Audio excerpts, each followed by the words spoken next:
Jeffrey Dahmer brutally murdered 17 young men and boys. Once it happened the first time, it just seemed like it had control of my life from there on in. His killing spree lasted more than a decade, and the horror didn't stop at murder. Was there something sexual in the dismemberment of the bodies for you? Yes, there was a sexual part to that. Why the cannibalism?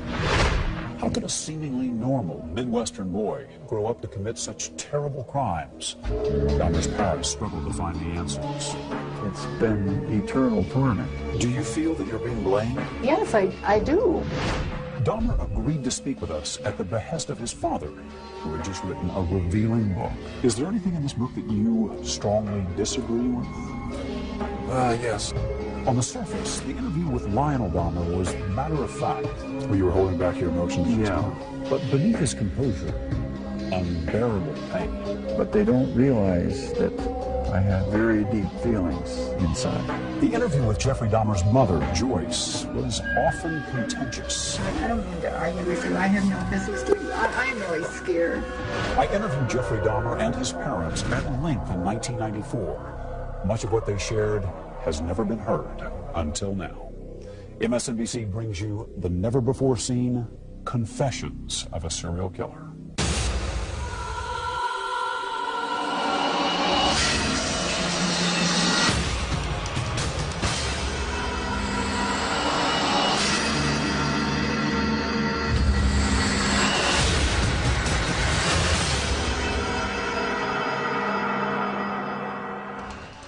Thanks for joining us. I'm Stone Phillips. In February 1994, at the Columbia Correctional Institution in Portage, Wisconsin, I sat down with serial killer Jeffrey Dahmer for his first, and as it turned out, his last network television interview. His father, Lionel Dahmer, had just written a book about his son, and he joined us. Jeff, as his father called him, was polite and seemed unnervingly normal. Rarely had a serial killer spoken in such detail about his crimes or the possible root causes. But this father and son spoke about both, as did Dahmer's mother in a rare interview. As you'll see, even looking back more than a decade later, there are still no easy answers. How are you? Hi, Jeff. Shari, how are you? Good to see you. It's good to see you. Hi, Jeff.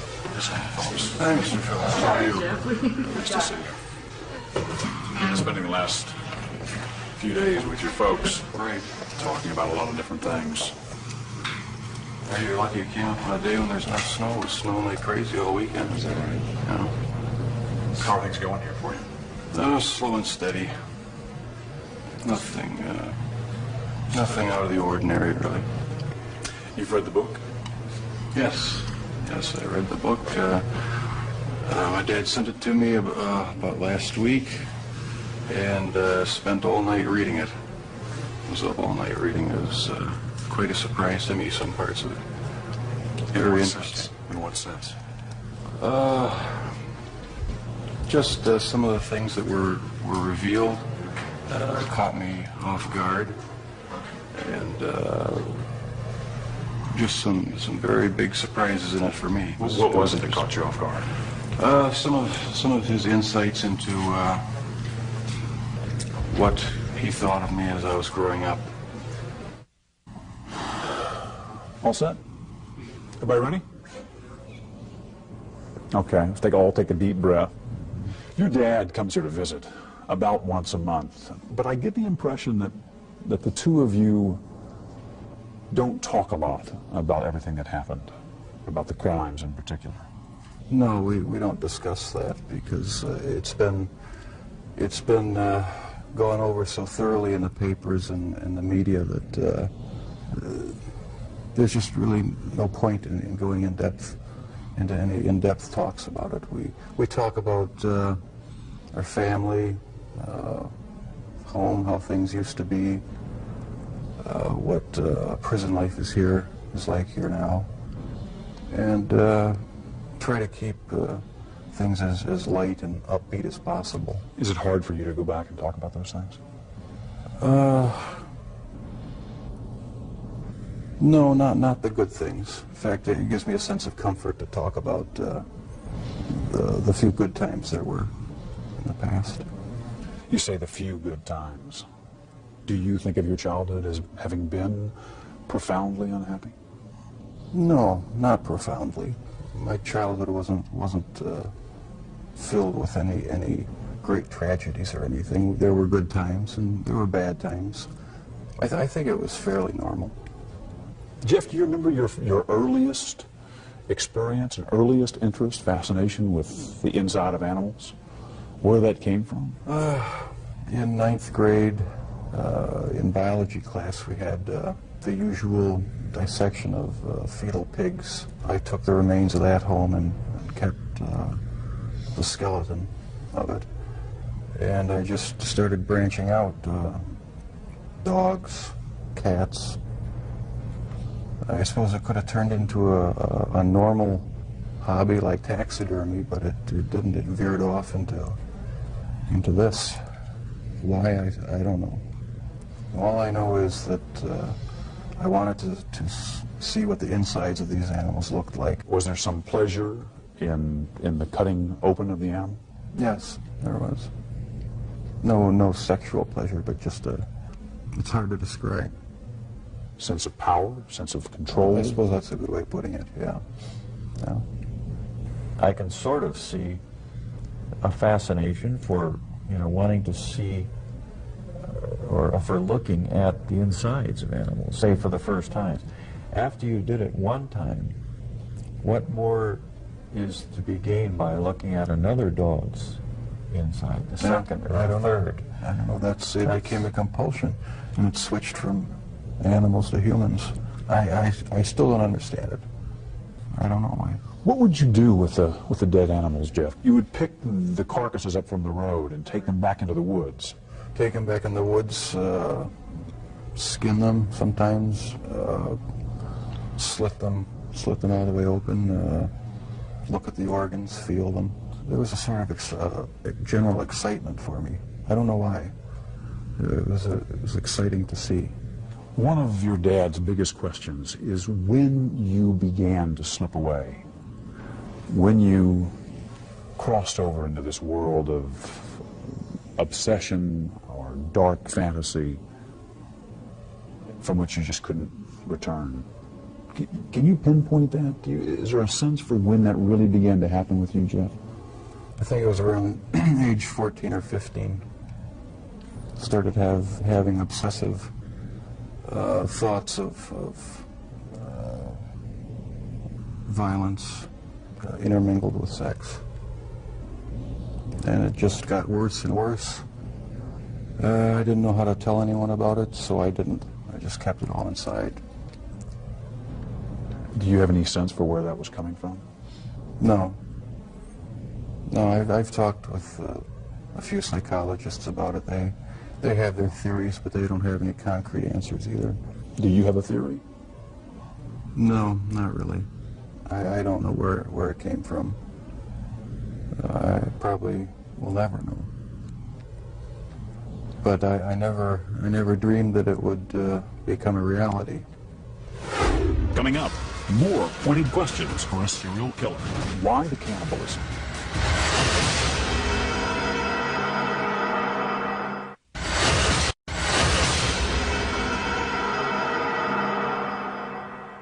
Jeffrey Dahmer was finally caught in 1991 after one of his would-be victims escaped and alerted police. What was discovered in Dahmer's apartment was horrifying. Body parts in a barrel, a human head in a refrigerator.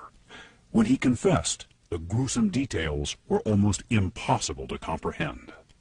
What was it, Jeff, that took you over the edge, do you think, and made you take this from the world of fantasy into reality? From 15 on, I had this reoccurring fantasy of meeting a hitchhiker on the road and of taking him hostage and doing what I wanted with him. About 3 years later, I was 18 years old, driving home. I saw this hitchhiker about a mile from my house. Thought to myself, should I stop and pick him up, or should I just keep on going?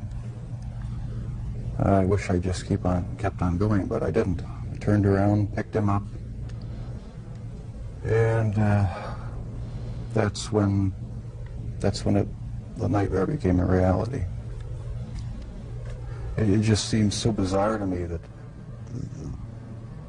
this obsession that I had been thinking about and wanting, just all the parts are there, and they make it possible to make it happen. What happened after you took him to the house? The house was empty. My mother was up in Chippewa Falls with her family, and my dad was living in a rented motel about 5 miles away due to the divorce. And I pretty much had the place to myself. I was drinking a lot during that time, and just, I don't know, looking for something to, some way to find some fulfillment, some pleasure. And I acted on my fantasies, and that's where everything went wrong. This was the summer of 1978 when you took your first victim. Right. Once it happened the first time, it just seemed like it had control of my life from there on in. The second occurrence was 1984, roughly. And I met this guy at one of the bars, downtown Milwaukee bars. We went back to the hotel, just planning on getting drunk. I had put some sleeping pills in his drink to render him unconscious. And was just going to spend the night with him. When I woke up in the morning, my forearms were bruised, and his chest was bruised, and blood was coming out of his mouth. He was hanging over the side of the bed, and I have no memory of beating him to death, but I must have. And that's when it all started again. And once it started again, you found it impossible to stop. Right, that's when the obsession went into full swing. Did you ever tell yourself, I have to stop this? I must stop doing this? Yes. When it was going on? After the second time, it seemed like the compulsion to do it was too strong, and I didn't even try to stop it after that. But before the second time, things had been building up gradually, going to bookstores, going to the bars, the gay bars, bath clubs. When that wasn't enough, buying sleeping pills and using it on various guys in the bath clubs. It just escalated slowly but surely. And after the second time, which was not planned, it was out of control. It felt like it was out of control. Where did sex enter in to the killings, Jeff? It was a big part of it. My only objective was to find the best-looking guy that I could. Their sexual preference didn't matter to me. Did their race matter to you? No, their race didn't matter to me. The first two young men were white. The third young man was American Indian. The fourth and fifth were Hispanic. So no, race had nothing to do with it. It was just their looks. Was there something sexual in the dismemberment of the bodies for you? As time went on, yes, I did get there was a sexual part to that. I started saving the skeletons and preserving other parts, and one thing led to another. It took more and more deviant type behaviors to satisfy my urges, and so it just spiraled out of control. Why the cannibalism? It made me feel like they were a permanent part of me. Besides the just mere curiosity of what it would be like, it made them feel that they were a part of me, and it gave me a sexual satisfaction to do that. Was it the killing that excited you, or is it what happened after the killing? No, the killing was just a means to an end. That was the least satisfactory part. I didn't enjoy doing that. That's why I tried to create living zombies with uric acid in the drill. But it never worked. No, the killing wasn't the objective. I just wanted to have the person under my complete control, not having to consider their wishes, being able to keep them there as long as I wanted. It's not easy to say that, but that's what the motive was. Where did that need for control come from? Do you have any idea? I don't know, maybe I felt I had no control as a child or young adult, and that got mixed in with my sexuality, and I ended up doing what I did was my way of feeling in complete control, at least for that situation, creating my own little world where I had the final say, finding the best looking guy that I could, and having total mastery over him for as long as I wanted. Lust played a big part of it, controlling lust. That was the motive, right there. A lot of this came out in the course of the trial. Obviously, both of you sat through this. Have the two of you sat down and talked about these things before? No, not in depth. This is the first time you're talking about these things with I've talked your about dad it here. at great length with psychiatrists, court-appointed psychiatrists, psychologists, but not with my family. We learned everything at the trial and in the confessions and that sort of thing after the fact. The two of you never really communicated all that much, did you, father and son? Not on any deep level, no. We talked about superficial things. Never really had a real deep heart-to-heart talk about what was going on inside our own minds. I was always a very private person. I didn't like to open up and share anything with anyone. I like to keep my thoughts to myself. Why do you think that was? Because from about 15 years on up, a great deal of my thoughts were basically unshareable with anyone. So I just closed myself off and put on a mask of normalcy. Coming up, were you surprised to read that about your dad? Very surprised. I suppose everyone has their secret thoughts.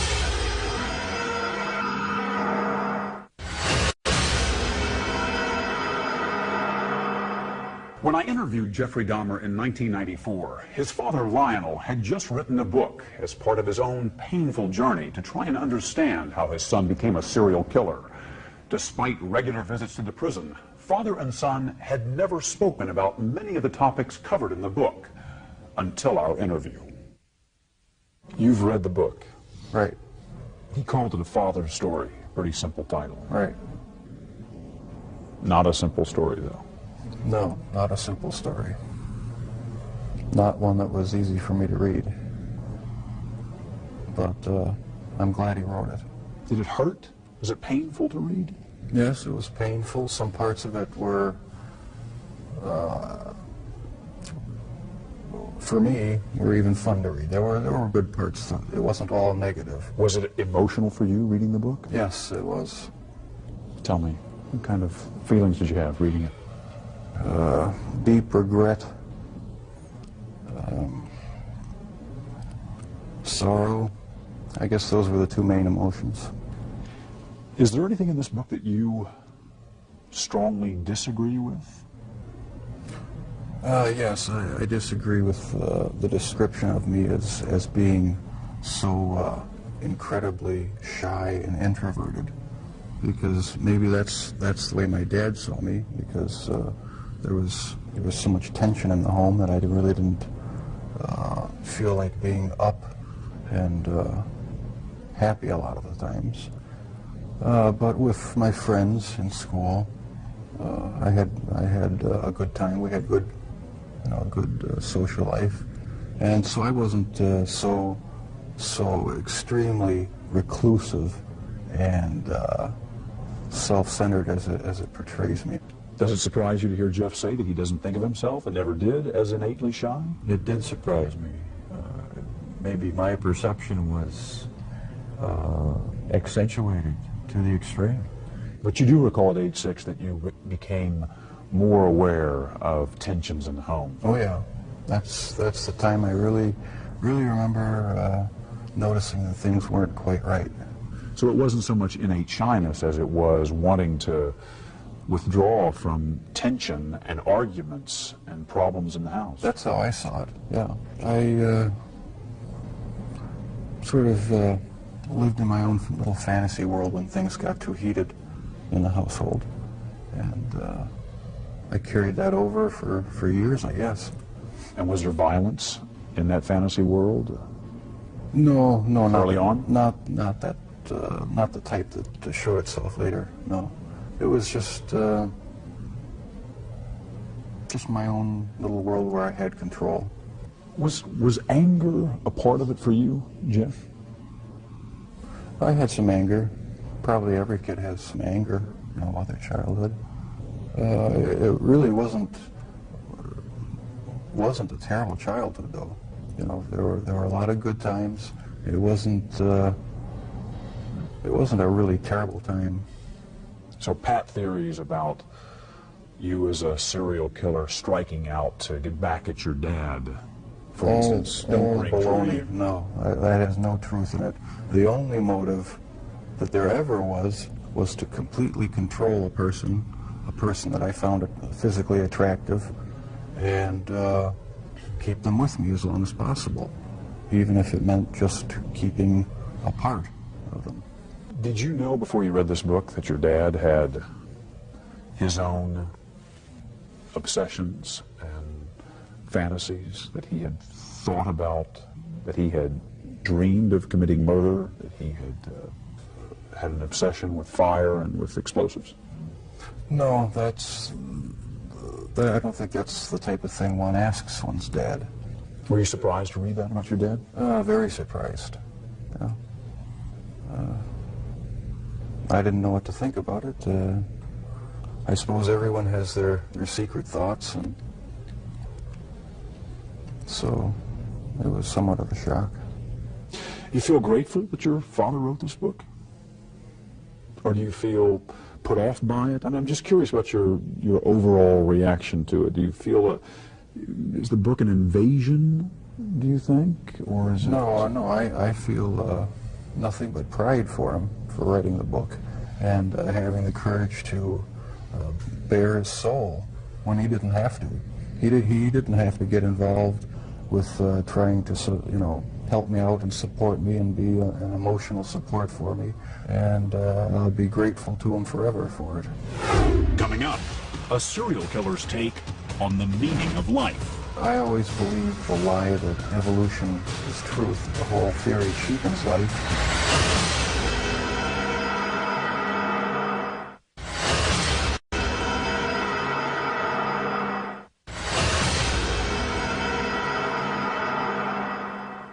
Jeffrey Dahmer kept many secrets, even before he killed his first victim.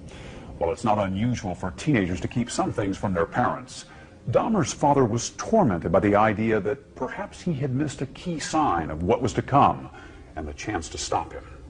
But Jeffrey Dahmer wasn't sure he would have revealed anything and was angered by the way some people had blamed his parents. Did you ever consider talking to your parents, to your dad, about homosexuality? Is that something that you felt you could ever raise? Early on, I really didn't know that much about it myself. All I knew was that it was something that was to be kept hush-hush, not talked about, not even thought about. So I just kept it all within me and never talked about sexual issues at all, really, with anybody. Do you think if you had been able to talk about that in a more open way with your dad, for instance, that it would have helped, might have broken this veil of secrecy and enabled you to keep yourself from going down that road? I don't know exactly what, if anything, would have ever kept me from going down that road. Talking about it, I don't think would have made that much difference. Because, like I said, there were things going on in my head that I would have never opened up and talked about with anybody. Your dad says he never realized how deeply troubled you were because he just thought you were shy the way he had been shy as a boy. Do you think the signs were there and he just missed them? No, I don't think so. Because I had thoughts, I had fantasies, but there was no outward show of anything that was wrong. You were pretty good at keeping it all inside. Right, I kept it inside, didn't share any of my thoughts or emotions with anybody. So how would I ever know? No, you never saw any of it, as far as I know. I did not really hear from anyone about any of these activities. And that's what really strikes me now, is if I would have known, what would I have done about it? I think I would have done a lot about it. I feel it's wrong for people who commit crimes to try to shift the blame onto somebody else, onto their parents or onto their upbringing or living circumstances. I think that's just a cop-out. And my parents, my relatives, had no knowledge of what I was doing. They're absolutely not responsible for any of it in any way. And I take full responsibility. But you understand that what you did would lead your father to ask himself all kinds of questions. That's true. Where did I go wrong? Was there something I could have said or done to have prevented this? Right. Did I, in some way, create or contribute to the terrible acts my son committed? I understand that. I just get angry with other people who think that they have a right to somehow try to blame my parents for what happened. That's not right at all. No one has the right to do that because they're totally innocent. They had no knowledge of it. And that angers me. But parents just naturally, I mean, any parent that really cares, they just, first of all, say, gee, I feel guilty. You know, there's just feelings of guilt.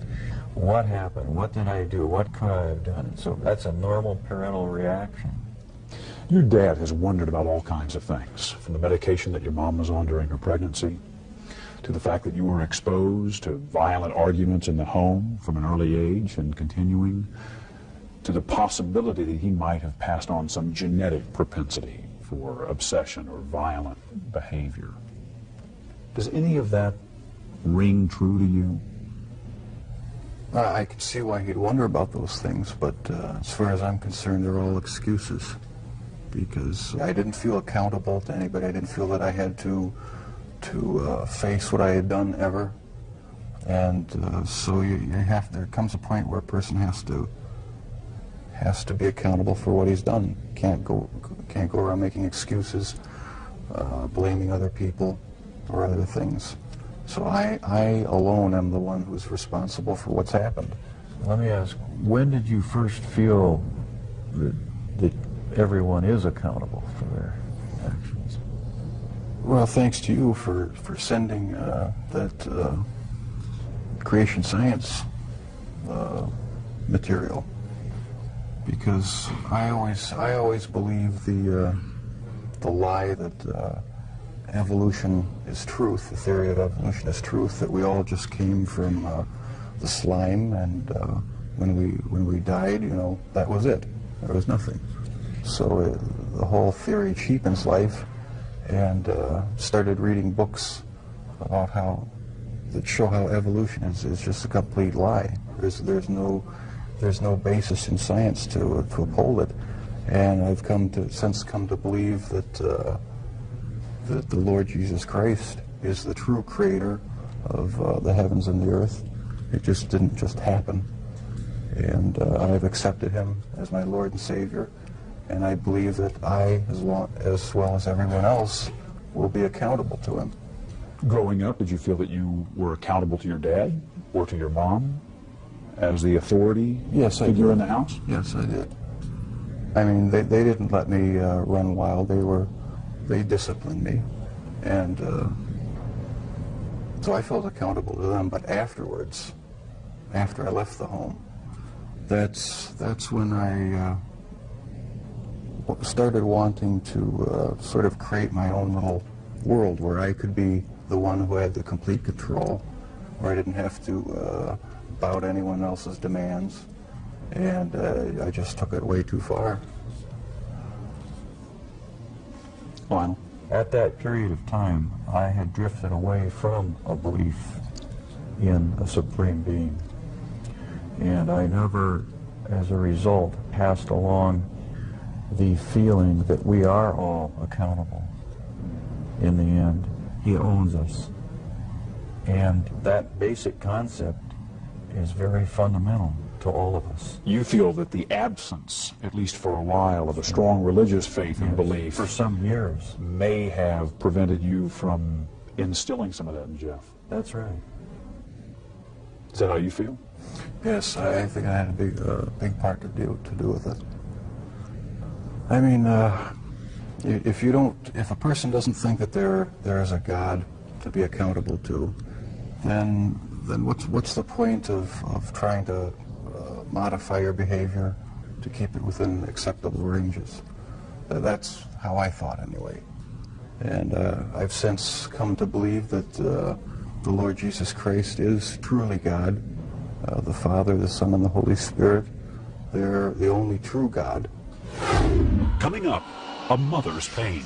It's almost like I don't have a right to mourn or grieve because there are all these families who will never speak to their children again.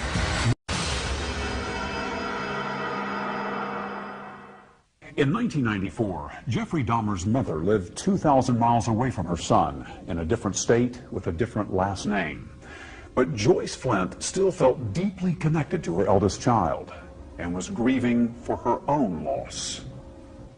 We all think about victims' parents in a case like Jeffrey's, but we don't often think about the parents whose child committed crimes like this. What's it been like for you? Well, it's been horrendous.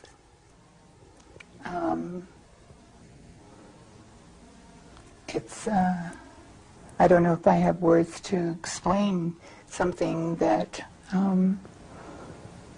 was never seen or forecast or expected. I learned about Jeff in the same way everyone else did. A friend called me and told me it had been on television in another state. And so half an hour later I turned the television on and saw his picture. And at that point, what do? You can't believe what's happening. And you cry and you grab a friend.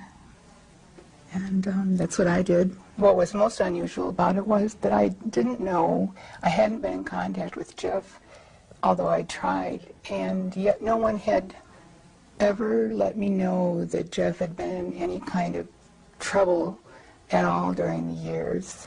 When did the full impact of all of this hit you? I don't know if it has yet. I don't know if it ever will.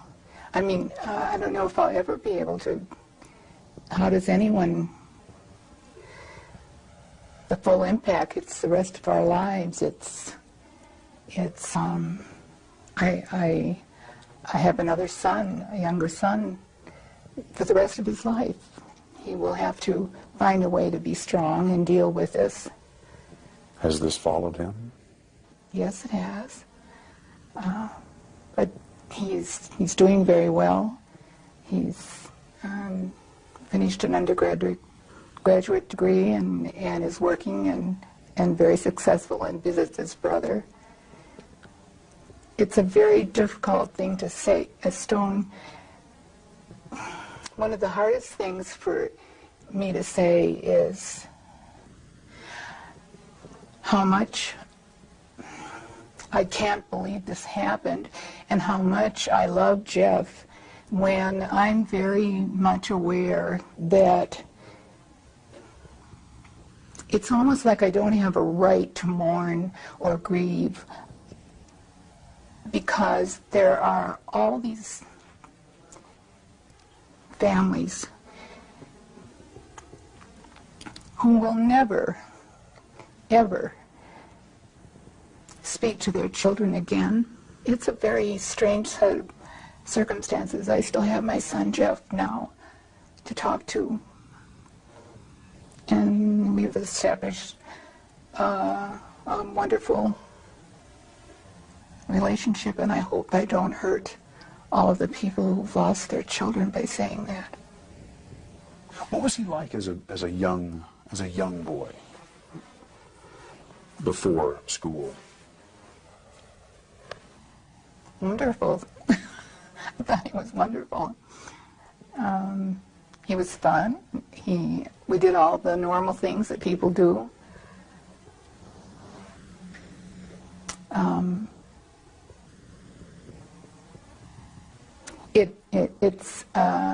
It's hard to be asked questions that go back 30-some years when you never expected that anything but good would happen in your family.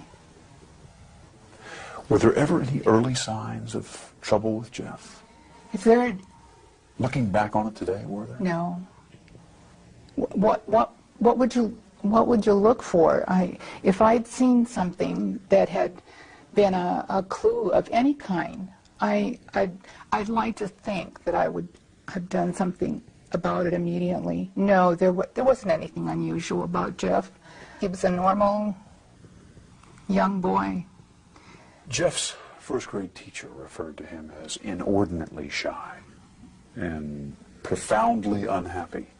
He didn't seem inordinately shy to me. He seemed, he didn't like school.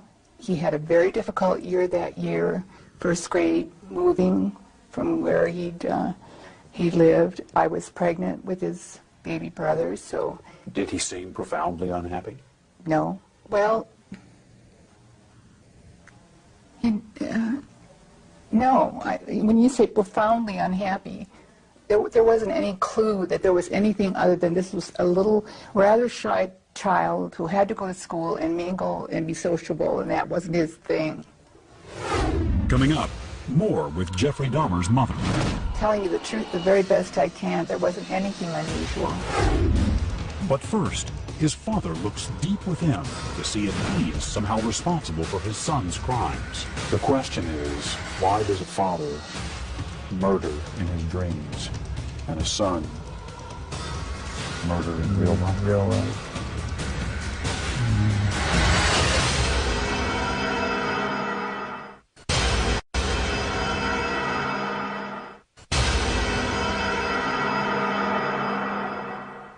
How would you describe Jeff as a young child? Was he happy? Was he outgoing as a 2, 3, 4-year-old?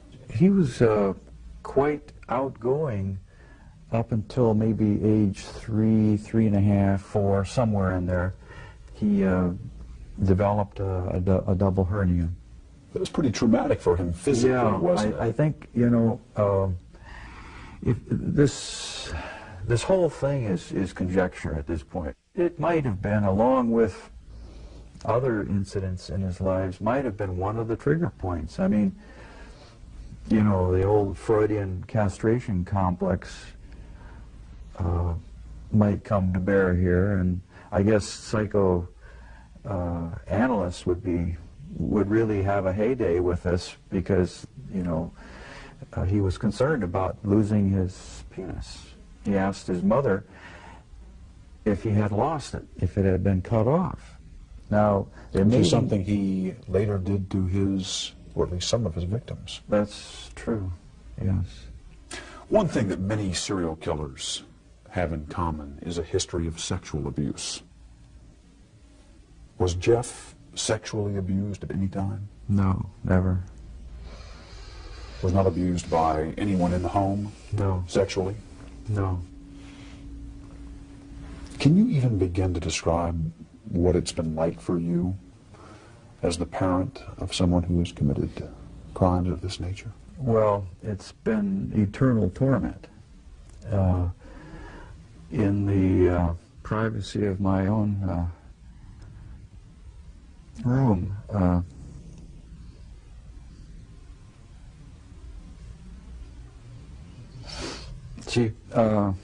People generally look at me as sort of not emotional, and I come off as maybe a little bit remote because of that. Well, you were holding back your emotions just now. But they don't realize that I have very deep feelings inside. An armchair psychologist would argue that the fact that you are so unemotional about all of this only signifies the fact that inside there may be very powerful emotions. That the person who keeps things so tightly under control is the person who is really afraid of losing control of some very powerful feelings inside. True in your case? That's probably true, yeah. I would say that's a fair statement. Today, when you think about the obsessions that were consuming Jeff as a teenager, they aren't altogether unfamiliar, are they? I think inferiority goes, lack of control or feeling of no control over your environment or kids around you.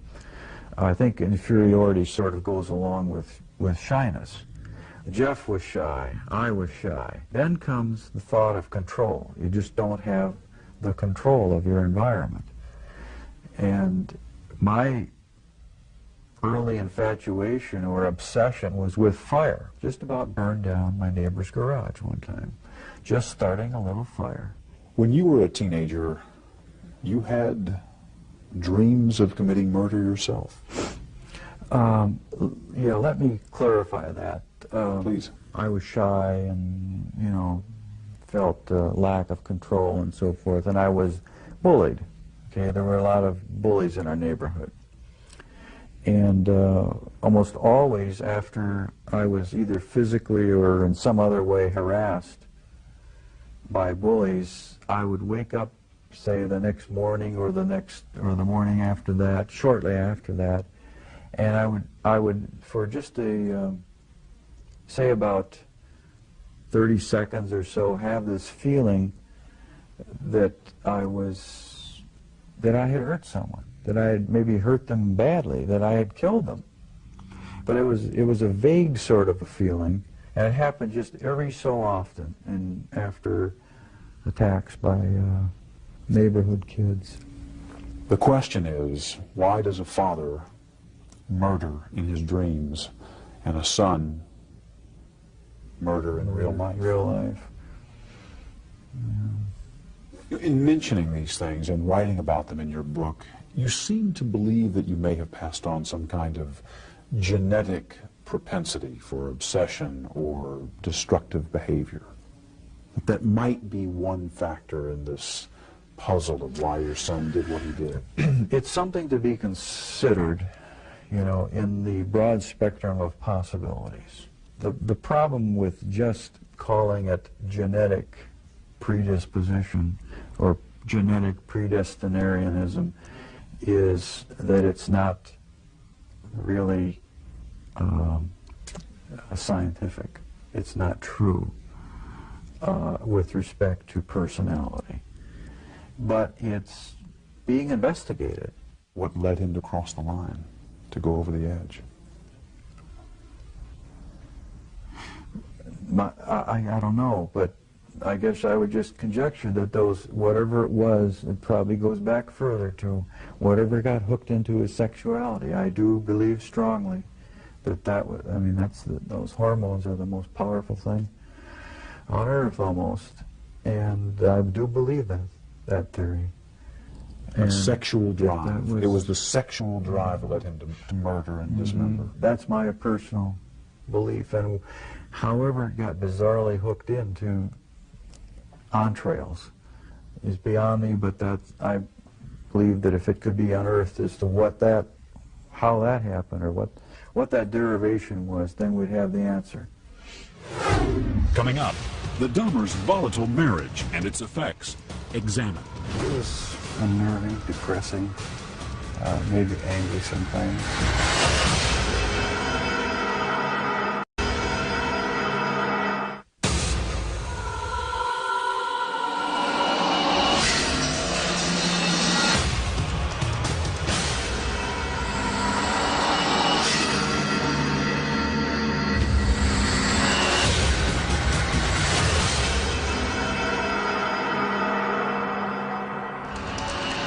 It was his first and last network television interview.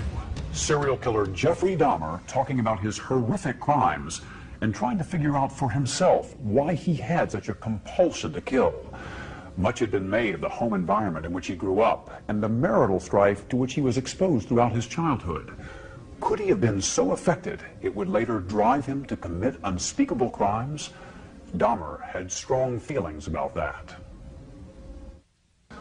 What do you remember about your parents arguing when you were growing up, and what effect that had on you? It was unnerving, depressing, made me angry sometimes. I'd leave the house, go out in the woods and sulk, brooding, wondering why they had to have such a rough relationship.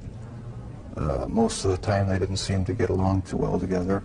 I never knew what the real underlying problems were. I didn't feel it was my place to ask. Did you blame one or the other? Mom or Dad? No, I didn't. I was just frustrated that things couldn't be happier around the house. You just wanted things to be more peaceful. Right. I never saw any real violent arguments as far as physical hitting or anything like that, but there was a lot of yelling, a lot of tension in the house sometimes. All set? Everybody ready? At the time of the interview, Jeffrey Dahmer's mother, Joyce, was writing her own book, tentatively titled An Assault on Motherhood. She insisted that her co-author sit next to her for support. The book was never published, and the co-author never appeared in the original broadcast. What kinds of things was Jeff exposed to? What kinds of things did he see and hear? Nothing out of the ordinary. Well, what can I do? I can compare it with my own upbringing, and my mother and father fought, and it was kind of a normal thing, and they would get over it, and Lionel and I discovered very early on that we were very different people. I was more emotional and more outgoing than he was, and marriage became really a very unhappy place. And how much that affected the children at the time, I didn't think that it affected them in any really harmful way, because they were never physically abused. There were very heated arguments. And on occasion, that would lead to some physical...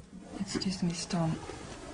If you want to stop a minute and think about whether you want to talk about that abuse on... How am I going to know what's going to be on television and what's not going to be? Well, I mean, I think you need to assume, while only a very small portion of this will be on, I mean, I want you to be comfortable with what you say, because... Well, one of the things that I don't want to get involved in this television show is trying to do the same thing to Lionel as he's done to me, and that is to somehow blame him.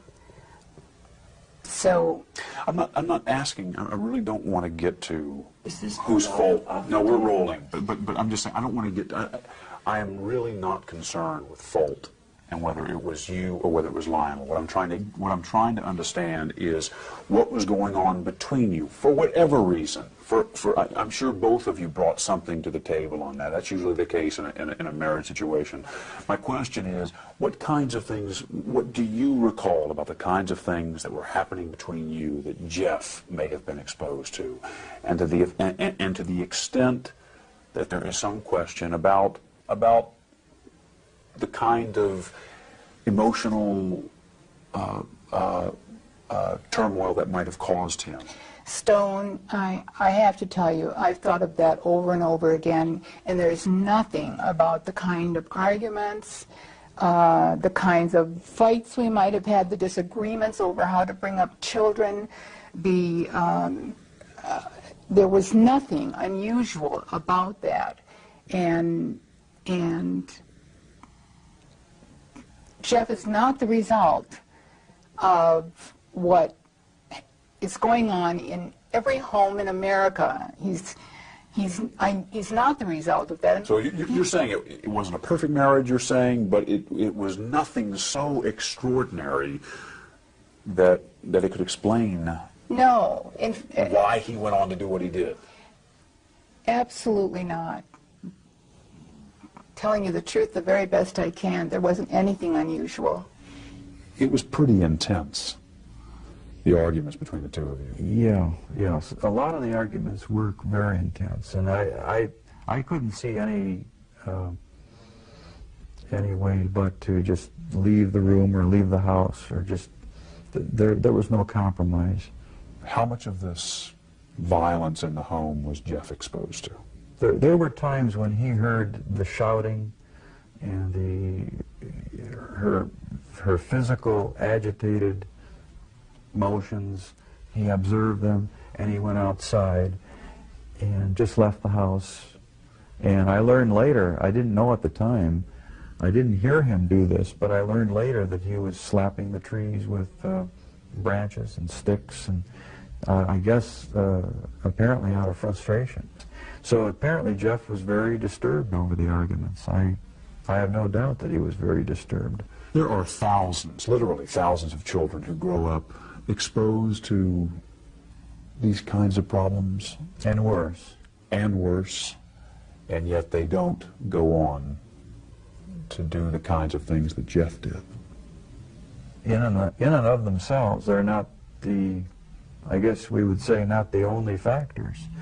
But, everyone's an individual, I guess, aren't they? But there may have been more important, unknown to us yet, trigger points that make Jeff more unique than the usual case.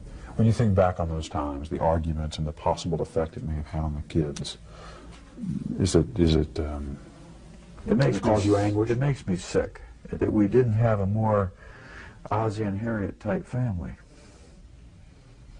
And I know there really are no Ozzie and Harriet families per se, but there are some that really are healthy, quite healthy. And ours could have been. And it just makes me sick to my stomach that it wasn't. That's how I feel. And I'll feel that way to my death. Coming up, the agonizing search for pieces of the puzzle turns to Joyce's pregnancy with Jeffrey, a topic that would fuel an intense debate. There's an obvious discrepancy here between what you're saying and what Lionel is saying about the nature of the pregnancy. Are you serious?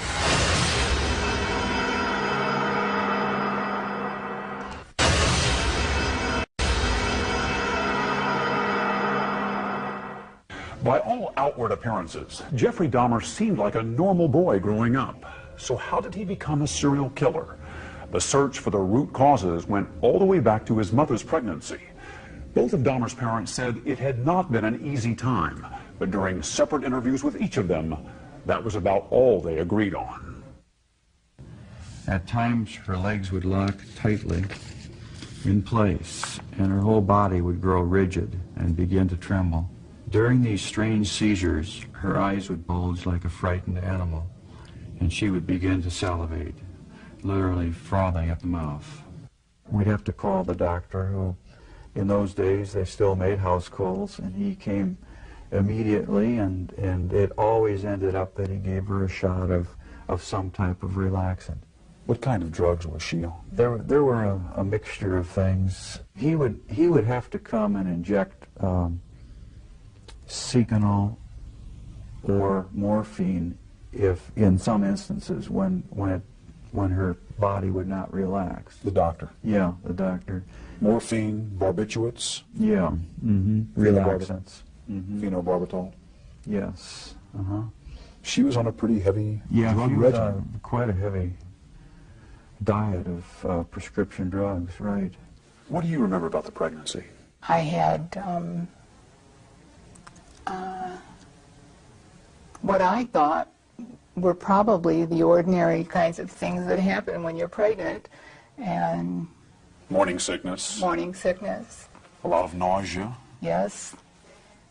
Lionel describes a strange, undiagnosed problem. He describes it as some kind of a seizure that you developed, a proneness to seizures late in the pregnancy, where he describes it as a kind of rigidness for which you were prescribed medications. Do you remember that? Can you describe I it? don't remember that at all. I can't imagine where that comes from. It isn't true. I don't. You don't recall anything like that? No. Seizures or No. seizure-like episodes? Absolutely not. Were you prescribed medications, including morphine, barbiturates? Oh, I don't know what medications were prescribed, and I'm surprised that anyone says that there is something that lists every single medication I took 33 years ago. I had a doctor, a physician. I took the medicine that was prescribed for me, and for the most part, I was healthy. You weren't on morphine? I don't think you give pregnant women morphine. I'd have to ask my doctor, but they don't give pregnant women morphine. Barbiturates of any kind in order to calm you down in these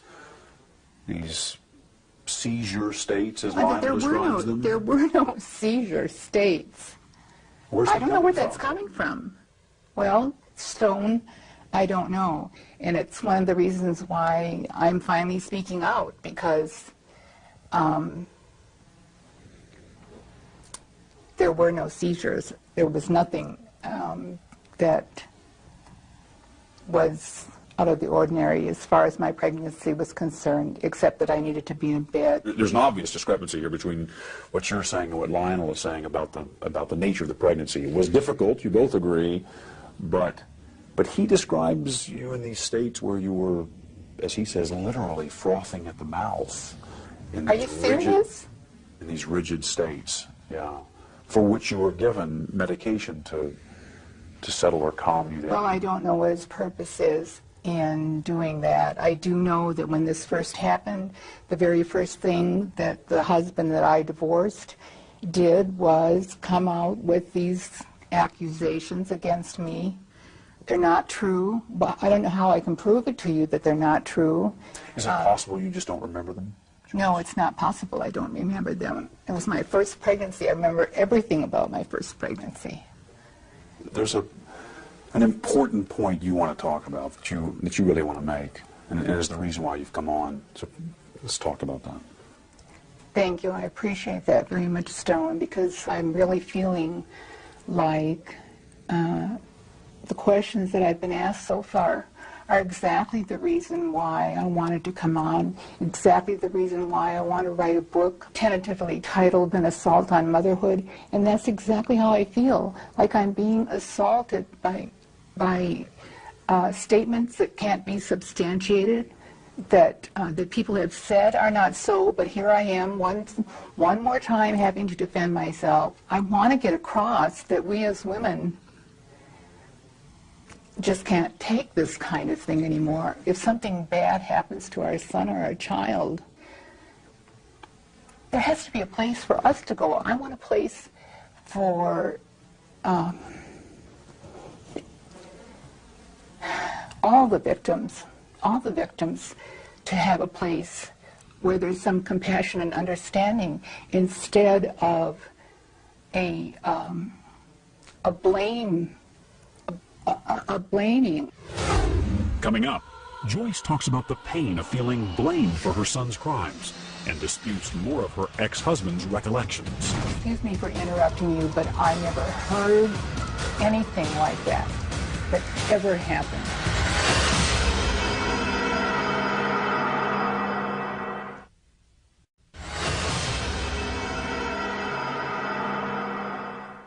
In 1994, Jeffrey Dahmer's mother, Joyce Flint, was tormented, feeling unfairly blamed for her son's horrific crimes. She had planned to write a book, tentatively titled An Assault on Motherhood, about her ordeal. In fact, her co-author sat next to her during the interview, sometimes interrupting when she felt the questions were too much for Joyce to handle. The book was never published, but in our interview, Dahmer's mother talked candidly about her pain and about her anger. Do you feel that you're being blamed? Yes, I do. Do you feel that Lionel's blaming you? That certainly does seem to be what happened when he first came out on television.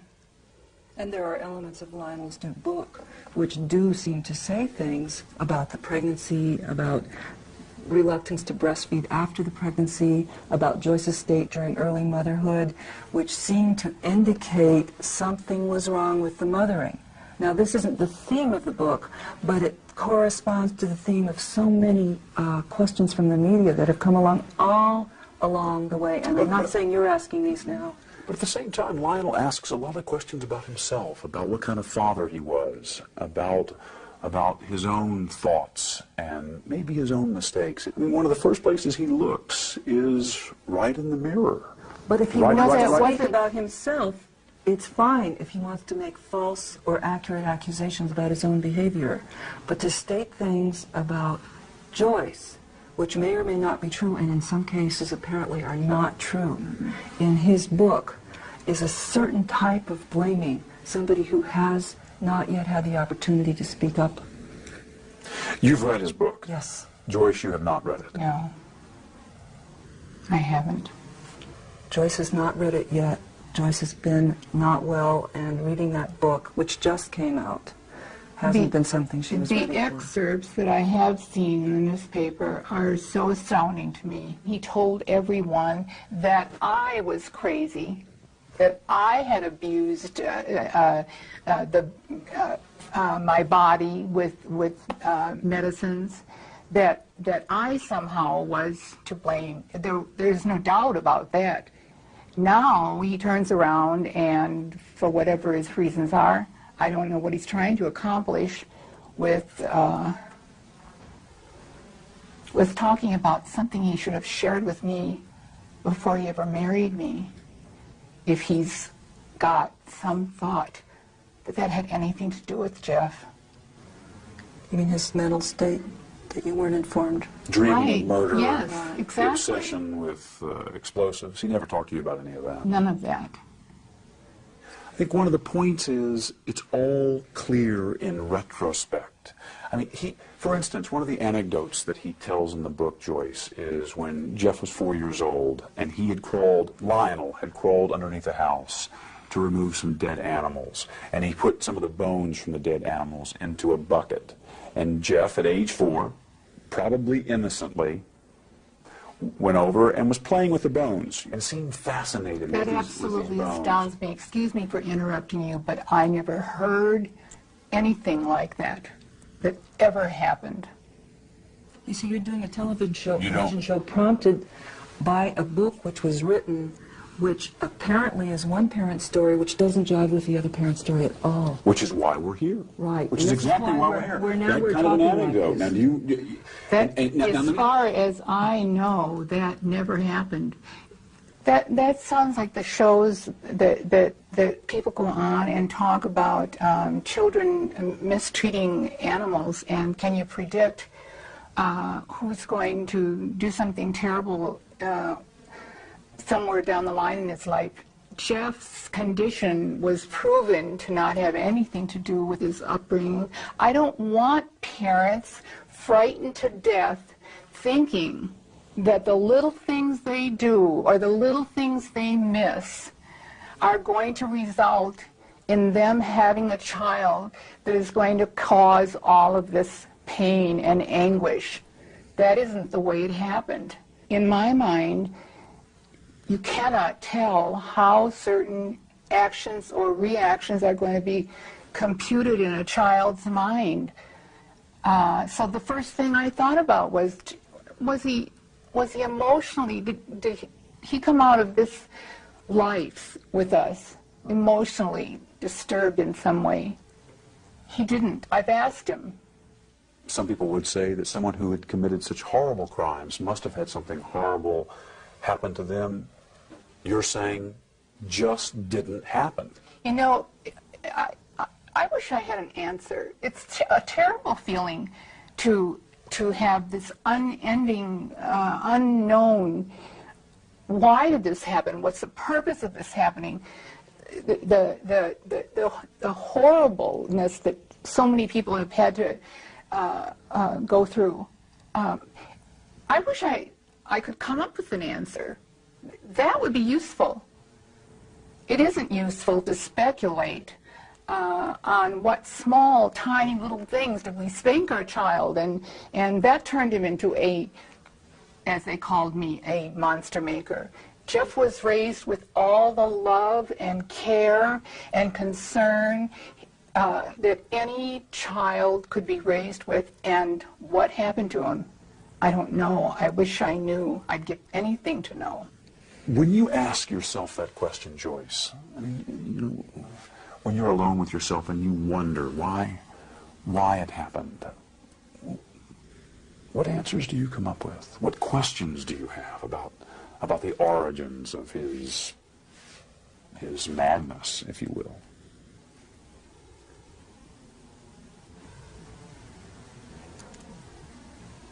I can't explain it. I can only cry about it. I asked the universe, why would this be allowed to happen? I don't have an answer for that. I'd like one. Coming up, could Jeffrey Dahmer have been caught years before his arrest? I didn't know what would happen. I thought, it's all going to come crashing down now.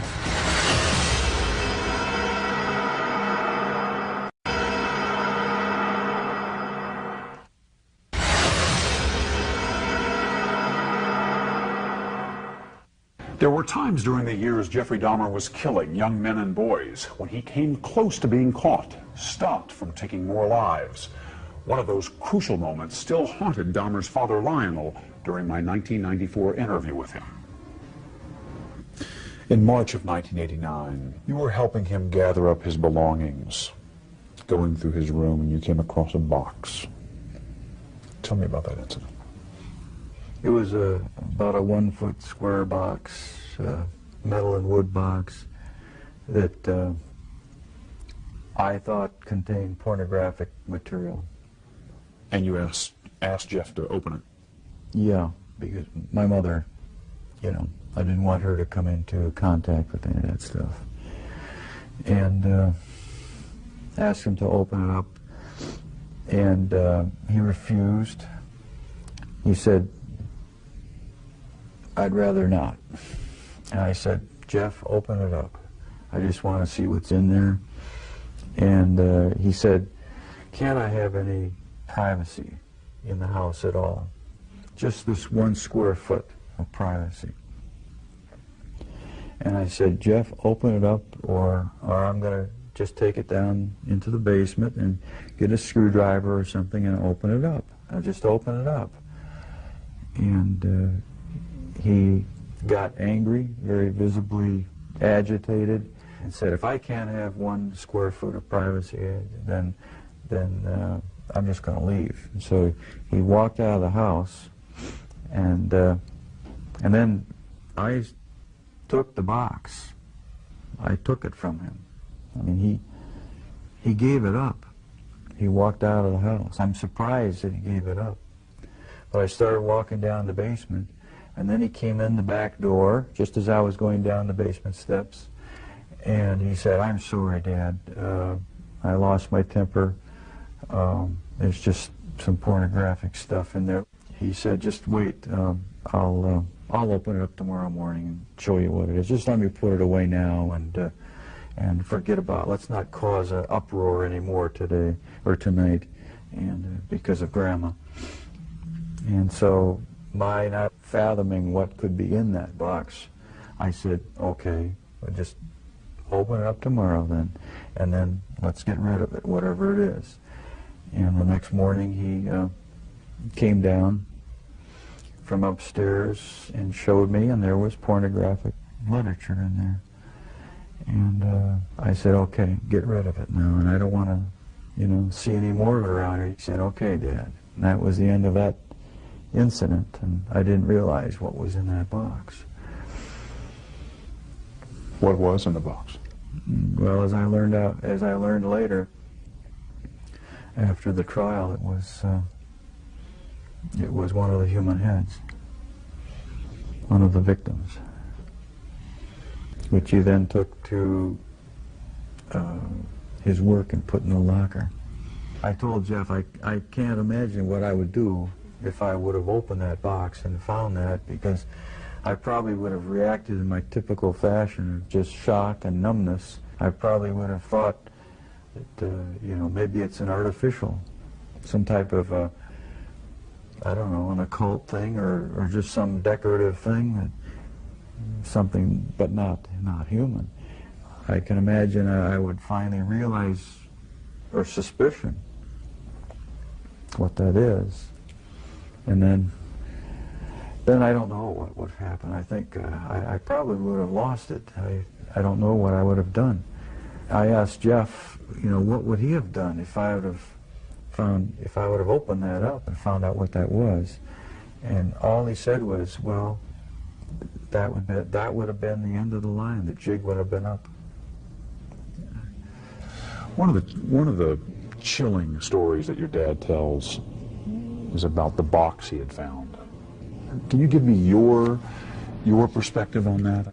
I had a box in my bedroom closet, and it contained the mummified head and genitals of a young man I met in one of the bars down in Milwaukee. And it was a locked metal box. My dad one week came to visit and happened to see it, and we got into a bit of an argument because I wouldn't open it up. He took the locked box down to the basement and was about to smash it open. What were you thinking as he was making his way downstairs to open the box? Well, I was outside, and I was thinking, I've got to stop this from happening. I didn't know what I'd do or say. I didn't know what would happen. I thought, it's all going to come crashing down now. And but the box was never opened, not in my dad's presence. And so the lies continued. The whole scenario just continued for years after that. Were there times when your dad may have been closer to discovering what was going on than even he knew? Times where you got worried that maybe he would find something out? The box incident was about as close as it came, yeah. That was just one incident. There were others. But that was a particularly nerve-wracking one. Are there others you can share? Other close calls? When acidified, dissolved human remains were found, they didn't look like human remains anymore, but they were in the trash bin outside in the garage. That was one incident. And a few others I'd rather not go into right now. Were you relieved to be arrested? part of me was, and part of me wasn't. Explain. I don't know. It's like I don't believe I have a split personality, but you know the feeling where you're sort of glad about something, but on the other hand you're not. That's how it was. It was a relief not to have to keep such a gigantic secret that I had kept for so many years. And once I saw that I had no choice but to face it, I decided to face it head on and make a full confession. So I am glad that the secrets are gone. Coming up, a father's anguish as he confronts the gruesome reality of his son's crimes. What was it like the first time you saw Jeff after he was arrested for murder?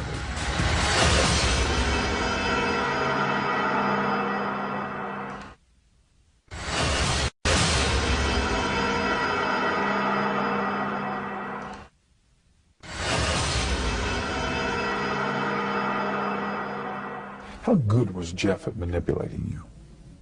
Excellent. He's very good. Good liar. He fooled everyone. He fooled me. Yeah, very good. He fooled his probation officer, his attorney, the police, you know, who came. I mean, he had bodies in his next room when the police were standing in his outer room. There were so many people that he fooled. And he could lie and be cool as a cucumber. Yeah, he just looked very innocuous. He looked like an average person who couldn't possibly do the things that he did. What was it like the first time you saw Jeff after he was arrested for murder? Oh, that was really tough. He was disheveled, you know, beard, and he hadn't slept. There were people screaming in the cells, and he just stood there like a limp rag. What did you say to each other? I went up to him and I said, "Jeff, I love you." I hugged him. I cried. He didn't seem to be emotionally moved. He just seemed like he was just wrung out. Did he hug you back? Yeah, as well as he could. He was shackled in front of him, so he really couldn't hug. But he pressed, you know, forward. But it just seemed like he was just his soul had dropped out of him. What were his first words to you when he saw you? I'm just so sorry. I really screwed up.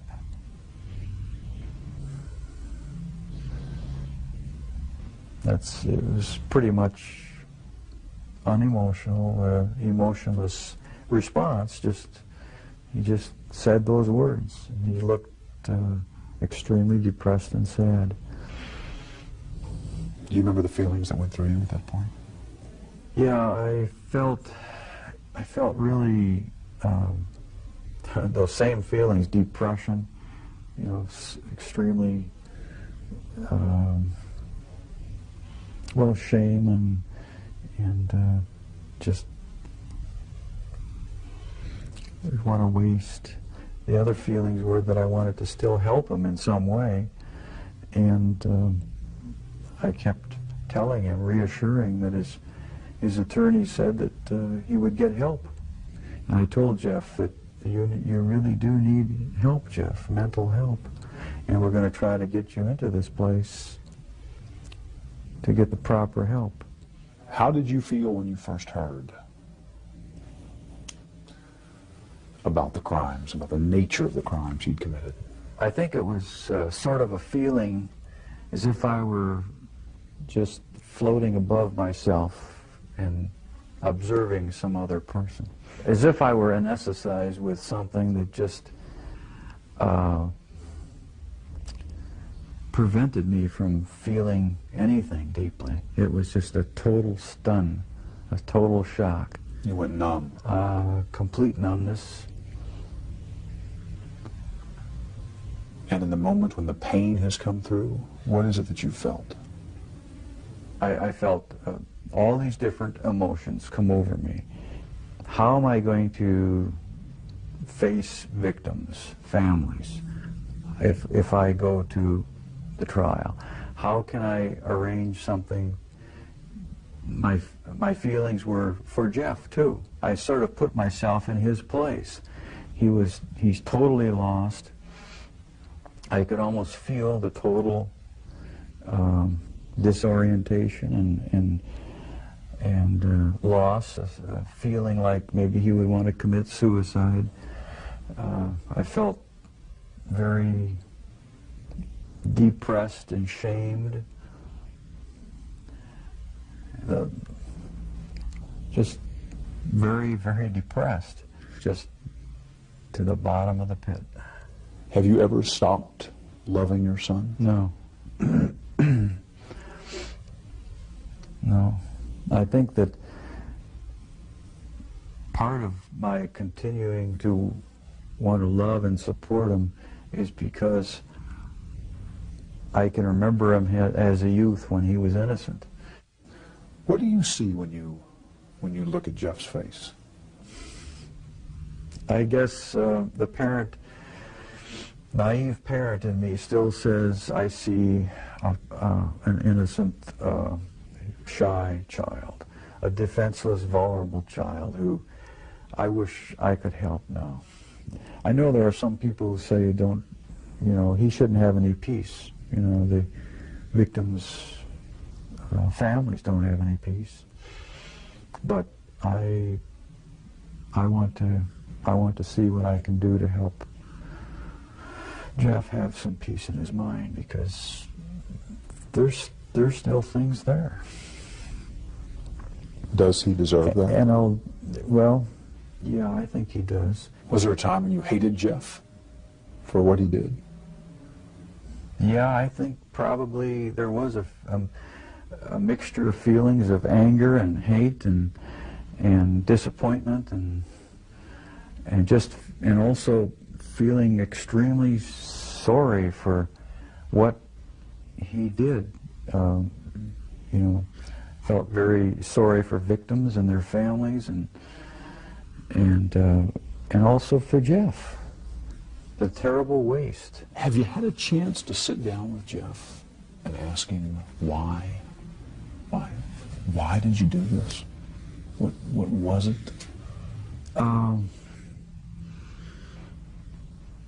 I asked him once, and he doesn't know. I asked him, he does not know. It seems like a stunted, short answer. That, it seems like there should be more of an answer than that, but he says he really doesn't know. Coming up. I tell you, Dad, I'm really sorry that this has happened, and I love you a lot. I love you too. Sorry. The conclusion to Confessions of a Serial Killer when we come back.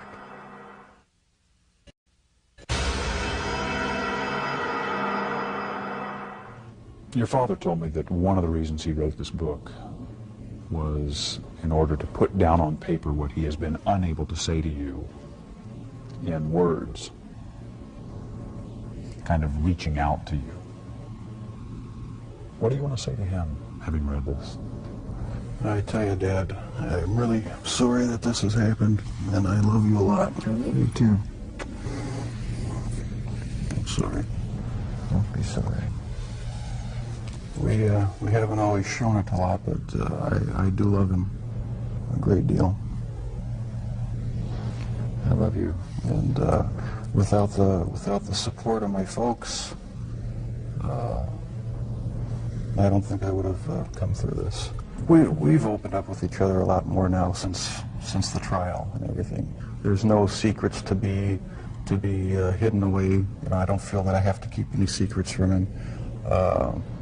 We've come to face what's real now, instead of just glossing things over and talking about superficial things. So there's a lot more communication between us. This book may serve as a further bridge between Jeff and myself. And just for that purpose, I regard it as valuable for me.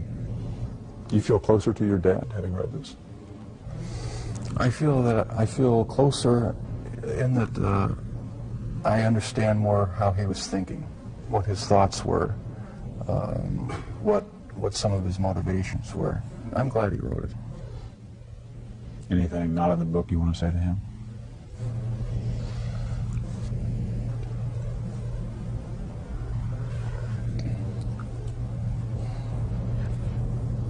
I can't think too clearly right now. I'm feeling pretty emotional.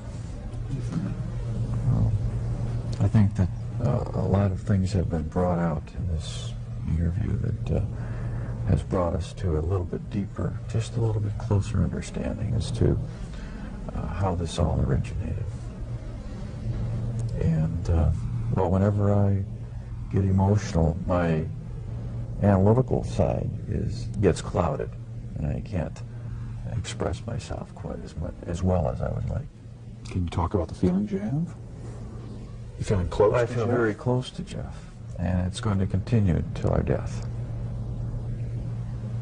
And I feel good about it. Do you think you'll ever have the answers you've been looking for about why, what happened, and what role, if any, you played? Maybe not.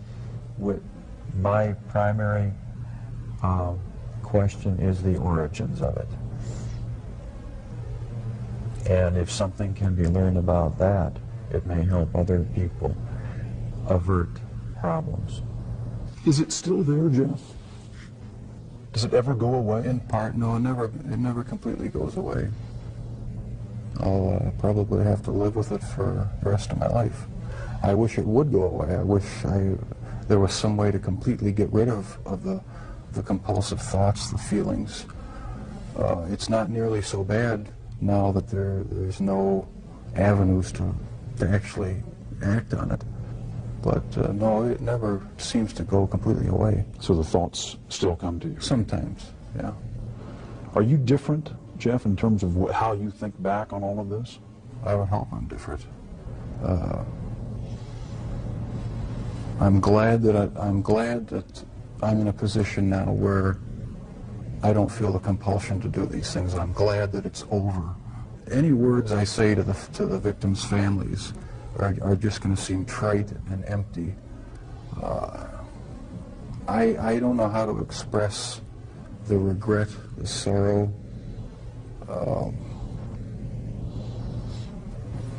that I feel for what I've done for their sons. I can't find the right words. All right, see you later. After the interview at the prison, Dahmer casually showed us something a little unsettling. Just a point of interest, that's the type of box. This is the type of box. He wanted us to know that box looked strikingly like the one his father had found, the one Jeffrey had used to hide body parts. Thank you, Jeff. All right. To this day, the interview with Jeffrey Dahmer remains one of the eeriest experiences of my 30 years in television news. From the weak handshake with which he greeted me, to his bizarre observation about that metal box as he returned to his cell, Dahmer was a haunting figure. He often said he had wanted the death penalty. 9 months after our interview, his death wish came true. I'm Stone Phillips.